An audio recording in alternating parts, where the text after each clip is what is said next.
गोयल साहब, बहुत सारे लोग बोलते हैं कि अगर प्री मैच्योर इजैकुलेशन की प्रॉब्लम है तो उसका कारण ये भी हो सकता है, वो भी हो सकता है, और ट्रीटमेंट की जब बात करते हैं तो तरह तरह के लोग ट्रीटमेंट बताते हैं। तो ये कैसे माना जाए कि किसी व्यक्ति को देखकर ये कैसे बताया जा सकता है कि हाँ, इन्हें शीघ्र पतन की समस्या है? देखो, आज की जी। बात समझ लो मेरी। हम्म। जितना हम काम कर रहे हैं, 1992 से हम काम कर रहे हैं, जी। हमें अब कितने ही साल हो गए, इमेजिन करके देखो, तो 4 दशक हो गए। कहना आसान है बिल्कुल। भाई साहब, जी। 4 दशक दुनिया में चलना, सांस लेना, सोना, जागना, नहाना, कितना बार क्या क्या हुआ होगा, है ना। कितने कैंप लगे। अब हमारे डायबिटीज़ के इतने कैंप लगे, उसमें ऐसे ही लोग आते हैं, वो धीरे से कान में बताते हैं कि गोयल साहब जी। जी। वो भी प्रॉब्लम है।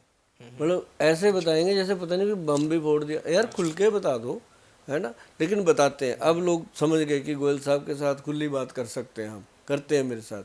तो ये प्रॉब्लम आती आती है। और आज मैं आपको बताऊं, कहना नहीं चाहिए जी। पर बहुत दुख होता है। छोटी उम्र के बच्चे शादी से मना कर रहे हैं पेरेंट्स को। जी। ठीक है, 10-20% लोग ठीक हैं, फिट है, उनका खान पान ठीक है, उनका रहन सहन ठीक है, लेकिन 80% जो अपने लोग हैं 22 साल से लेके 82 साल की उम्र तक, जी। वो चाहते सब कुछ है लेकिन होता नहीं कुछ। ये बहुत बड़ा प्रॉब्लम है।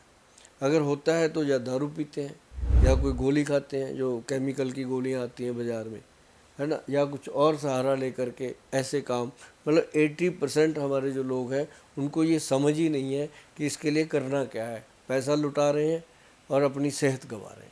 बिल्कुल गोयल साहब, बहुत सारे लोग ऐसे भी होते हैं जो तरह तरह की गोलियां खाते हैं। तो जो लोग ये गोलियां खा रहे हैं प्री मैच्योर इजैकुलेशन को दूर करने की, तो इनके भी किस तरह के साइड इफेक्ट देखने को मिलते हैं? आज आपने इस टॉपिक अच्छा। के बात की, जी। मेरे को अच्छा लगा।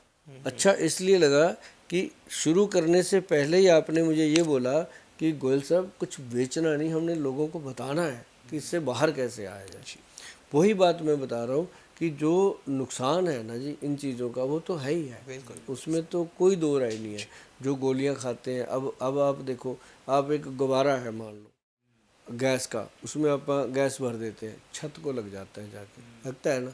अब शाम तक या दूसरे दिन तक वो ढीला सा होके गिर जाता है, गिर गया ना, फिर उसमें हवा भरी, फिर लग गया छत को, फिर गिर गया, कैसे होगा। उसको एनर्जी तो कुछ नहीं है, कोई ताकत नहीं है, उसको बस टाइट किया, छोड़ दिया।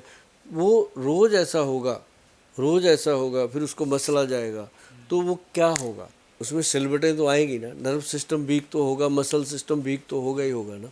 तो वही चीज़ होती है कि वो जो गोलियां खाते हैं लोग, वो एकदम से, तो वो चीज़ नेचुरली है कि अगर एक ऑर्गन पे काम कर रही है तो आपके हार्ट, ब्रेन, लिवर पे भी तो वैसी काम कर रही है।